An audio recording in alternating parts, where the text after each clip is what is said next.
అందరు చదివారు కదండి. నేను భావనకి వెళ్తున్నాను ఇంకా. జాగ్రత్తగా వినండి భావము.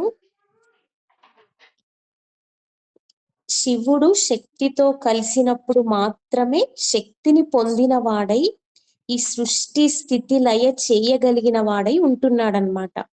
ఆ శక్తి శివుడితో కలవనప్పుడు లేదా ఆ శక్తి శివుడితో కలిసి ఉండకుండా శక్తిహీనుడై ఉన్నప్పుడు ఆ పరమశివుడు లోపల స్పందించడానికి కూడా శక్తి లేనివాడై ఉంటున్నాడు.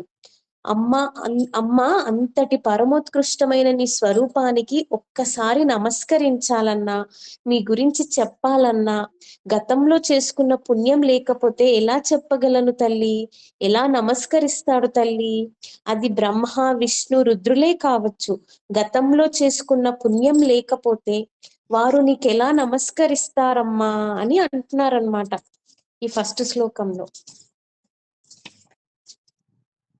ఒక్క నిమిషం అండి, ఇంకా నేను వేరే కూడా చెప్తాను. అమ్మను త్రికరణ శుద్ధిగా త్రికరణ శుద్ధిగా నీ దగ్గరికి వచ్చి ఒక శ్లోకం చెప్పాలన్నా, నీకు నమస్కారం చెయ్యాలన్నా, నీ యందు మనసు నిలబెట్టాలన్నా అసలు ప్రారంభం అంటూ ఒకటి జరగాలి కదండి. అదే లేనప్పుడు బ్రహ్మ అయితే ఏమిటి, విష్ణు అయితే ఏమిటి, రుద్రుడైతే ఏమిటి? నిన్ను స్తోత్రం చెయ్యగలరా తల్లి? చెయ్యలేరు అంటున్నారు. ఎందుకని ఈ ముగ్గురిని చెప్పడం అంటే, సృష్టిలో అందరికన్నా పెద్దవారు ఈ ముగ్గురు కాబట్టి. వాళ్ళే చెయ్యలేనప్పుడు మామూలు మనుషులం మనం ఎక్కడ చేస్తాము?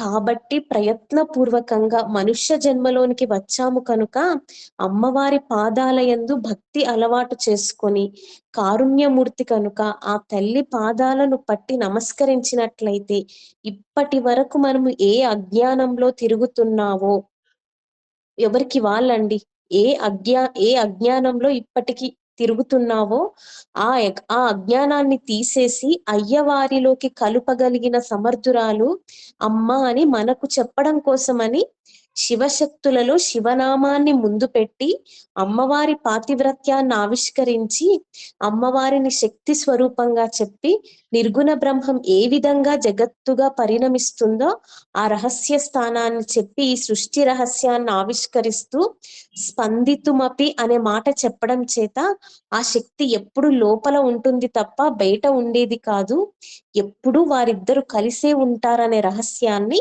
చెప్తున్నారు. ఒక్క మాటలో చెప్తున్నారు ఇదంతా. అర్థమైందా అండి భావము? అర్థమైందా అందరికి? అమ్మకి పూజ చెయ్యాలన్నా, మనం నమస్కారం చేయాలన్నా, ఒక స్తోత్రం చేయాలన్నా, అమ్మ నామం పలకాలన్నా అమ్మ అనుగ్రహం ఉంటేనే మనం పలకగలమండి.